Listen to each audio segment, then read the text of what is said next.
নমস্কার, day to one news টিভিতে আপনাদেরকে স্বাগত। সঙ্গে রয়েছে আমি মন্দিরা।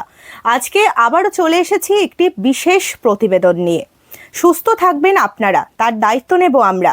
সেই জন্যই আমরা চালু করেছিলাম এই বিশেষ প্রতিবেদন, আপনাদের সুস্থ রাখতে এবং কিভাবে সুস্থ থাকবেন এই সমস্ত বিষয় নিয়ে আমাদের এই প্রতিবেদন আমরা নিয়মিত আপনাদের সামনে নিয়ে আসি এবং ভবিষ্যতেও আসব। সেরকমই আজও আবারও আমাদের প্রতিনিধি পৌঁছে গিয়েছিলেন আরেক ডাক্তারবাবুর কাছে আপনাদের সমস্যার কথা তুলে ধরতে এবং আপনাদের সমস্যার সুরাহা খুঁজতে। সেই প্রতিবেদন দেখাবো। আচ্ছা, আমাদের কাছে একটা পেশেন্ট এসেছেন, পেশেন্টের দিকে ভিডিওটা ঘোরাও। আচ্ছা মা, আপনি কোথেকে আসছেন? আমি পশ্চিম মেদিনীপুর, পশ্চিম মেদিনীপুর রোড থেকে। পশ্চিম মেদিনীপুর চন্দ্রকোনা রোড। চন্দ্রকোনা রোড থেকে আসছেন। আপনার কি সমস্যা হয়েছিল? আমার দীর্ঘ 25 বছর ধরে কোমরের সমস্যা ছিল। এবার কোমরের প্রবলেমের জন্য আমার মাঝে মাঝেই লেফট সাইডের পা অবশ হয়ে যেত, মাঝে মাঝেই অবশ হয়ে যেত। তারপর আমি তো ওখানে অনেক ডাক্তার দেখিয়েছি, আমার লোকাল বা আমার মেদিনীপুর হসপিটাল এমনি ডাক্তার হাড়ের, তারা ওই এক্সারসাইজ এগুলোই বেশি দিত। আর এমআরআই কেও প্রথমে করতে বলেনি। তারপর যখন বেশ খুব বাড়াবাড়ি বা ব্যথাটা খুব বাড়তো, আস্তে আস্তে ব্যথাটা বাড়তো, এমন অবস্থা হতো যে আমি বিছানা থেকে উঠতে পারতাম না, মানে আমাকে ইঞ্জেকশন নিতে হতো, নিয়ে তবে আমার হাঁটাচলা করতে হতো।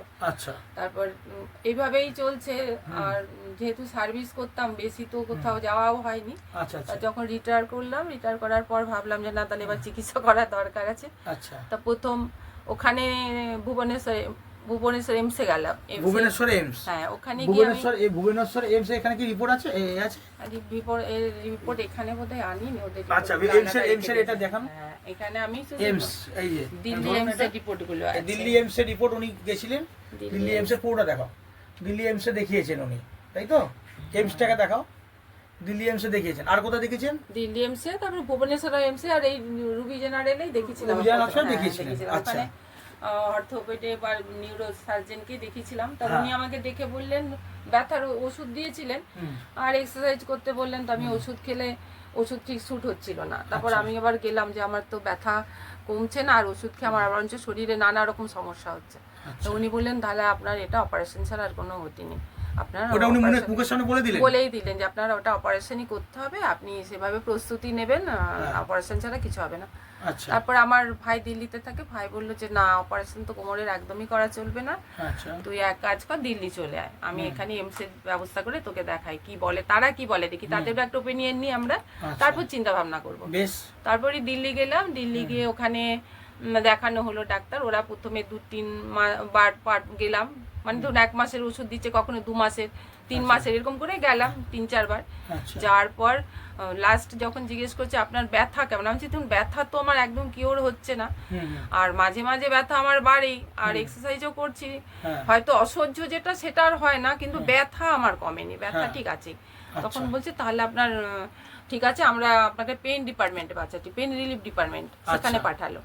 তা সেখানে যাওয়ার পর তারা তো নানা রকম পরীক্ষা নিরীক্ষা করলেন, করে টোরে আমাকে বললেন যে আপনাকে ইঞ্জেকশন নিতে হবে স্পাইনে। এবার তার জন্য ওটি করতে হবে, মানে ওটিতে ভর্তি হতে হবে আপনাকে, আমরা ডেট ফেট দিয়ে দিচ্ছি, আপনারা ওই ডেটে এসে ভর্তি হন, ইঞ্জেকশন নেন। আমি তখন দেখলাম যে প্রেসক্রিপশনে যে ম্যাডাম ছিলেন লিখলেন স্টেরয়েড লিখেছেন। আমি এটা দেখেই বুঝতে পারলেন, কেন লেখা আছে তো পুরো স্টেরয়েড, লেখাটা দেখেই বুঝেছি যে স্টেরয়েড। তাহলে আমি জানি, এর আগেও দেখেছি যে স্টেরয়েড ইনজেকশন সিদ্ধারায় দেওয়া হয় অতিরিক্ত পেন হলে, আমার সেই ধারণাগুলো আগে থেকে ছিল, বলেই আমি কি করেছি, আমি বললাম না, আমি ইনজেকশন তো নেবো না, কারণ ইনজেকশন আমি জানি একটা নেবো, 3-4 মাস কি 6 মাস ভালো থাকবো, আবার হবে, তখন আবার আমাকে নিতে হবে। তার মানে এটা নিতে নিতে যখন দেখবে এতে কমছে না, তখন ওরা অপারেশনের কাছে যাবে, এটাই করবে, এটা আমার জানা ছিল। তো আমি ভাইকে বললাম যে ভাই হবে না এইভাবে, বুঝলি, তখন ওদেরও একটু ইয়ে হচ্ছে, অস্বস্তি হচ্ছে যে নিয়ে যদি না ঠিক হয় তাহলে তো আবার সেই সমস্যা। তখনই ওই মানে আমরা ওই ফেসবুকে দেখতে দেখতেই, মানে লাইভ দেখছিলাম, দেখতে দেখতেই মানে আপনার নামটা আসে। আচ্ছা, ওটা দেখতে, তারপর ওটা পড়লাম, পড়ার পরই আমি আমার ভাইকে দেখালাম, পাঠালাম ভিডিওটা, আমি ভাই দেখ এটা পড়ে, ও দেখলো, বলছে এতে যদি ভালো হয় তাহলে শুধু শুধু কেন আমরা এত কষ্ট করে এখান ওখান ছুটবো, তাহলে এক কাজ কর, ওনার সঙ্গে যোগাযোগ করি। তারপরে আপনার সঙ্গে ফোনে দিল্লি থেকে যোগাযোগ করা হয়। কিন্তু ওখান থেকে আসার পর আমার আর সময় হয়ে ওঠেনি, মানে প্রায় 2 মাস 2.5 মাস হয়েছে আমি চলে এসেছি ওখান থেকে, কিন্তু তারপরে আসবো করে, আর আমার মানে ঠিক কিছু না কিছু সমস্যা তো থাকেই, আসা হয়নি। আচ্ছা, আজকে এসেছেন আপনি? আজকে তো এই আচ্ছা, জন্য দিদির নাম কি? আমার নাম রমা দাস। রমা দাস। কোথেকে আসছেন? আমি পশ্চিম মেদিনীপুরের চন্দ্রকোনা রোড চন্দ্রকোনা থেকে আসছে। আচ্ছা, এর আগে আপনি আমাকে বলেছিলেন যে হাঁটুর একটা সমস্যা হতো, হাঁটুর কি কি ভার লাগতো, কি হতো বলুন একটু। হাঁটু হচ্ছে হাঁটু মুড়ে বসতে পারি না, হ্যাঁ। মেঝেতে বেশিক্ষণ বসতে পারি না। আচ্ছা। আর মানে হাঁটু মুড়ে বসতে গেলে মনে হচ্ছে একদম কোমর থেকে হাঁটু পা অবধি মানে একটা স্টিপ, মানে যেন টান হয়ে থাকে আর খুব হ্যাঁ। ব্যথা হয়। আচ্ছা। ওই জন্য নিচে একদমই বসতে পারি না। আচ্ছা। এবার ওখানেও বলেছিল যে আপনি নিচে কখনো বসবেন না, আর ভারী জিনিস ওয়েট কিছু তুলবেন না, কখনো কোমর নিচু করবেন না, এরকম অনেক সমস্যা অনেক বলেছিল। বলে দিয়েছে যে আচ্ছা। এগুলো একদমই করা চলবে না। আচ্ছা, এগুলো হাঁটুর প্রবলেম। এবার হাঁটুর এক্সরেটা ওনাকে দেখাও, একটু হাঁটুর এক্সরেটা দেখাও। হাঁটু কি পজিশনে রয়েছে? হাঁটুর এক্সরে জয়েন্ট মিডিয়াল পেস খুব ডিমিনিউশন হয়ে গেছে, মানে স্টেজ অফ সার্জারি দিকে যাচ্ছে। আচ্ছা, এইবার ওনার হাঁটুর একটা প্রবলেম ছিল, তা হাঁটুর প্রবলেমটা, এবং উনি পা ভাঁজ করে বসতে পারতো না। আচ্ছা, আপনি যখন আপনাকে একটা বোন ট্র্যাক মেডিকো থেরাপি করা হলো ইনস্ট্যান্ট রিলিফের জন্য, তা ইনস্ট্যান্ট রিলিফ যে করে দেওয়া হলো, তা আপনি পাটা একটু ভাঁজ করে দেখলেন, হ্যাঁ, ভাঁজ করে দেখে আপনার কি মনে হলো তারপরটা বলুন। আমার আগে থেকে তো একটু রিলিফ মনে আর হলো। রিলিফ, পা হ্যাঁ, ভাঁজ করতে পারছেন? দেখা না হ্যাঁ, হ্যাঁ, পা ভাঁজ করতে পারছি। হ্যাঁ, যে বসেও ধরুন মানে না, যেমন আমি আগে মুড়তেই পারতাম না, এভাবে বসতে হ্যাঁ, গেলে আমার হ্যাঁ। এগুলো টান ধরছে। এখন কি টান লাগছে? এখন অতটা টান মনে হচ্ছে না, মানে দেখুন, ভালোই এটা লাগছে। হলো, দেখে নিন পেশেন্টরা যারা আছেন তারাও দেখুন যে এখন ওইটা হচ্ছে না, না, এখন অতটা ভালো আরো লাগছে। ভালো লাগছে, মানে আপনি বুঝতে পারছেন। ব্যাস, থ্যাংক ইউ। আর এবার আপনি শুয়ে পড়ুন, এবার আপনার কোমরেরটা দেখাই। বিভিন্ন ডাক্তাররা বলেন যে হাঁটু অপারেশন ছাড়া আপনি হাঁটু ভাঁজ করতে পারবেন না, তা আমার কাছে যে ট্রিটমেন্ট করলেন, আপনি হাঁটু ভাঁজ করতে পারলেন কি পারলেন না? হাঁটু তো ভাঁজ করতে পারলাম, কোনো হ্যাঁ, অসুবিধা হচ্ছে কোনো না। অসুবিধা হচ্ছে না। এবার আমি বলেছি ট্রিটমেন্টের আওতা থাকতে হবে, এইটাকে আপনাকে ঠিক রাখতে হবে, তাই তো? একদিন যেটা ভালো হলেন সেটাই ধরে রাখার ক্ষমতা চাই। 1 নম্বর, পা মিলে দিন মা। আচ্ছা, এবার ওনার পা দেখাবে। আমাদের সাধারণত সব ডাক্তারবাবুরা সাইটিক পেনে বা S1 নার্ভ রেডিকুলোপ্যাথি হলে পেশেন্ট এসএলআর দেখা হয়, মানে স্ট্রেট লেগ রাইজিং। ডাক্তারবাবু যারা আছেন তারাও শুনতে পারবেন যে স্ট্রেট লেগ রাইজিং যেটা হয়, মানে পাটা পেশেন্ট সিধে করে তুলতে পারে না, একটা জায়গায় এসে থেমে যায়। তো ওনার ক্ষেত্রে তাই হয়েছিল। এখন উনি যে কোমরের সেটিংটা বা পা সেটিং করার পর ওনার এখন উনি কতটা পা তুলতে পারছে আমরা নিজের চোখে দেখুন। পাটা লেগটা তোলাটা দেখাবেন মা, তুলুন, পা স্ট্রেট করে একদম তুলুন তুলুন তুলুন, দেখুন দেখুন কতটা তুলতে পারছে দেখুন। আপনারা যদি যথেষ্ট জ্ঞানী এবং যথেষ্ট জানেন, এবার আপনারাও দেখেন যে আর এই টানগুলো কি আসছে আপনার যা ছিল? না, সেটা আসছে না তো? জোরে বলুন। হ্যাঁ, সেটা লাগছে না। আচ্ছা, এই পাটা, এটাই বেশি হয়। এটা দেখুন, এটা দেখো, এটা দেখাও। এই সাইড দিয়ে একটা টান থাকে। এই সেই টানটাও কি আসছে? দেখুন পুরো টান উনি আরো নিয়ে যাচ্ছেন, না, এখন দেখুন লাগছে না। দেখুন। এটা পুরো গ্যারান্টি সহযোগে ঠিক করা পেশেন্টকে, পেশেন্টের নিজের মুখের বক্তৃতা শুনুন। এবার দিদি বলুন যে এই টানটা কি আসছে আপনার? না, এখন টানটা তো আসছে। এই ট্রিটমেন্টটা করার আগে পর্যন্ত আপনি একটা করে ব্যথা ওষুধ খান, সেটা জিওডাল পি। আমাদের এইখানটা লাগে কেন, আমরা অনেকটা ফ্লেক্স করছি বলে। এইটাও চলে যাবে যখন আপনি ব্যায়াম করতে করতে করতে করতে একটা জায়গায় আসবেন। কিন্তু এখন কি আপনার কোনো পেন হচ্ছে বা কিছু হচ্ছে? হ্যাঁ, তাহলে আপনি আগের থেকে এই ট্রিটমেন্টে কি সাড়া পেলেন যে পাটা স্ট্রেট করে উঠছে আমার, যেটা পজিটিভ। এটা অন্য ডাক্তারগুলো দেখতে পাবেন যে এসএলআর পেশেন্টগুলো যখন স্ট্রেট করা যায় তখন তারা এতটা পা নিয়ে আসতে পারে না।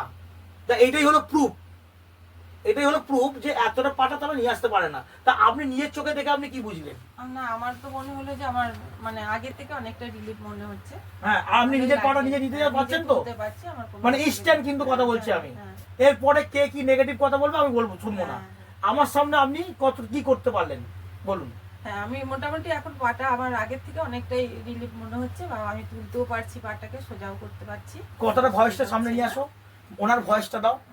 হ্যাঁ বলুন দিদি। মানে পাটা আমি আগের তুলনায় অনেকটা স্ট্রেট করতে পারছেন, আর এসএলআর কি পজিটিভ হচ্ছে তো? এসএলআর পজিটিভ মানে স্ট্রেট ওটা। হ্যাঁ, স্ট্রেট উঠছে। আর আমার যে সাইটিকা পেনে যে পা যন্ত্রণায় পা তুলতে পারে না পেশেন্ট, এটা বলুন যে একটা পেন যে থাকলে পা যন্ত্রণা তোলা যায় না, সেটা আপনি স্ট্রেট তুলতে পারলেন কিনা? তুলতে পারছি, ওটা অসুবিধা হচ্ছে না এখন। হ্যাঁ, তাহলে আপনি দিদি ডাক্তার সন্তুদের কাছে এসে স্যাটিসফিকেশন তো? হ্যাঁ, সে তো নিশ্চয়ই। আচ্ছা, আপনি লোককে কি সাজেস্ট করবেন? আমিও বলবো যে আপনারাও মানে আসুন এখানে, নিজেদের যদি সুস্থ হতে চান, আপনাদের রিলিফ পেতে চান, এত অনেক তো ডাক্তার দেখানো হয়, অপারেশনের হাত থেকে বাঁচতে চাইলে এখানেই আসুন। আপনার এলে আপনি সুস্থ হয়ে ফিরতে পারবেন আবার সুস্থ সবলে। তাহলে আপনি দেখিয়েছেন কোথায় কোথায় বললেন? এটা কোথাকার? এটা আমি এটা আমার সার্টিফিকেট। আচ্ছা, এটা না, এটা না এমস এর, তাই তো? এমসেটটা একবার দেখিয়ে দিন, আমি এমসে দেখিয়েছিলাম, যে এমসে দেখিয়ে আমাকে বলেছিল অপারেশন করার কথা, এটা দেখিয়ে দিন। ওই আরেকটা বোধহয় রিপোর্ট আছে। হ্যাঁ আমি দেখাচ্ছি, দেয়া আছে। আরেকটা রিপোর্ট দেখাচ্ছি, সেখানে অপারেশনের কথা বলে দিয়েছিল এমস থেকে। এমস থেকে বলেছিল যে ইনজেকশন নেওয়ার জন্য, ইনজেকশন নেওয়ার জন্য, আর কি বলেছিল অপারেশনের কথাও বলেছিল, তাই তো? আচ্ছা ওটাই গেছে, আচ্ছা যেটাই লেখা আছে ওই ছবি টবি দিয়ে দিয়েছিল ওরা। হুম হুম আচ্ছা, এইটাই আমি দেখাচ্ছি এমস এর ঠিক আছে, রিপোর্ট, হ্যাঁ। এইটাই দেখাচ্ছি, এই দেখে নিন এমস লেখাটা আমরা দেখলে বুঝতে পারবেন। এমস এর ফেরত পেশেন্ট এসে এখানে কি বক্তব্য দিচ্ছে। এমস এ কি আপনি এই উন্নতিটা পেয়েছিলেন, এই না। স্টেট লেগ রাইজিং হয়েছিল আপনার? না, না। আপনাকে কি এই ডিপার্টমেন্ট থেকে ওই ডিপার্টমেন্ট পাঠানো হচ্ছে, পেন ডিপার্টমেন্টে পাঠানো হচ্ছে, কিন্তু আপনার পেনটা রিলিফ কি হয়েছে? না পেন রিলিফ হয়নি। সেটা একদিনের জন্য হয়নি। আর ওখানকার ডাক্তারবাবুরা কি এইটা করেছিল আপনাকে? না এগুলো ওরা এমনি পা তুলে তুলে যেমন দেখেছে, কিন্তু হ্যাঁ। এরকম কিছু করা হয়নি যে আপনি যে থেরাপিটা দিলেন এটা কিছু করা হয়নি। এটা দেওয়া হয়নি, না। বোনটা বিরোধী দেওয়া হয়নি। না কোনো থেরাপি দেওয়া হয়নি, ওরা শুধু এক্সারসাইজ করতে বলেছে আর ওষুধ দিয়েছিল। হ্যাঁ আর লাস্ট মোমেন্টে বললেন যে আপনাকে একটা স্পাইনে ইনজেকশন দেওয়া হবে, এটাই বলেছিল। আচ্ছা, আপনি যে এখানে আসলেন এবং এই চেম্বারে যে ভিজিট করলেন, চেম্বারে ভিজিট করে আমার কোয়ালিফিকেশন সম্পর্কে কতটা জানলেন একটু পেশেন্টের সামনে বলুন, কারণ অনেকেই জানে না, অনেকে ভাবে থেরাপি বা কিছু অন্য কিছু। এবার আপনার কিছু বক্তব্য, আর আমি এডুকেটেড, কারণ আপনি জানলেন যে পোস্ট গ্রাজুয়েট ডিগ্রি ইউনিভার্সিটি পাওয়া আইসি, পোস্ট গ্রাজুয়েট ডিগ্রি নিউরোলজি আইসি ইউনিভার্সিটি পোস্ট গ্রাজুয়েট, এবং উঠে একটু উঠুন মা, উঠে বলুন সেটা, এবং আরও কি কি ডিগ্রি আছে আমার সেগুলো বলুন, এবং গভর্নমেন্ট অফ ওয়েস্ট বেঙ্গল ডাক্তার আমি, the ministry of health family welfare, এই ডিগ্রিগুলোকেও শো করানো হোক। আর অ্যাসিস্ট্যান্ট প্রফেসর সেইটাও এখানে দেওয়া আছে, আর ওখানেও ডিগ্রিটাকে শো করিয়ে দাও, ব্যাস। আর এখানেও গভর্নমেন্ট অফ ওয়েস্ট বেঙ্গলের ডিগ্রি শো করাও, রেজিস্ট্রেশন নাম্বার সমেত, ব্যাস ঠিক আছে, ওকে। তাহলে এইবার আপনি বলুন যে আপনি আমার সম্পর্কে কি বলবেন, কোয়ালিফাইড ডাক্তার হিসেবে কি বলবেন? মানে ডাক্তার হিসেবে বলার মানে উনি সত্যি খুব কোয়ালিফাইড ডাক্তার, বা ওনার কাছে এসে আমি যতটা স্যাটিসফ্যাকশন হতে পেরেছি মনে হচ্ছে যে আমি অনেকটাই সুস্থ হয়ে গেছি, বা সুস্থ হতে পরে পারবো, মানে আমার কোনো আর অসুবিধে থাকবে না। আর সেই জন্যই ওনার কাছে আসা। আমি চাই যে উনি আর শ্রীবৃদ্ধি হোক, উনি অনেক আরো উন্নতি করুক, মানুষের সেবা করুক, এটাই চাইবো সবার কাছে। আচ্ছা আচ্ছা আচ্ছা আচ্ছা আচ্ছা, তাহলে থ্যাংক ইউ মা আপনার এই জন্য। আমি বক্তব্য রেখে নমস্কার করলাম, নমস্কার।